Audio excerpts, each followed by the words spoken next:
پندوتاڼې په حدود چشتي آباد کې شوکمارانو د دریو مرګرو نه په یو ځای موبایلونه اغشتي دي او تښتېدلي دي. دې حوالې سره چې پندوتاڼه کې کوم اف ای آر درج شوی دی، په دې کې مدعي دی محمد زبیر.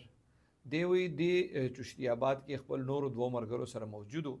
دی وی دې دوران کې په موټر سایکل باندې درې شوکماران رالل او دی په ګن پوینټ باندې رغمال کړل. د زبیر چې کوم دی د دنه موبایل اغشتی دی، د بل مرګره دی محراب د هغه نه موبایل اغشتی دی، او د بل مرګره دی حذیفه د هغه نه موبایل اغشتی دی. مطلب په یو څو سکندو کې د شوکماران درې کسان چې کوم دي هغې نه موبایلونه اغشتي دي او تښتېدلي دي. دی بیا تللي دي د پندوتاڼې ته. د پندوتاڼې پولیس وینا دا ده چې ای د نامعلومو کسانو خلاف د رهزنې اف ای آر درج کړی دی او د هغې تلاشي شروع کړی دی. دې شوکمارانو چې کوم د دې درې هلکانو نه موبایلونه اغشتي، نو ظاهره خبره ده چې دا درې واړه به د لکونو روپو وي او هغه ته داسې په یو څو سکند کې شوکمارانو اغشتي دي. نو څنګه چې پولیس وي هغې اف ای آر درج کړی دی.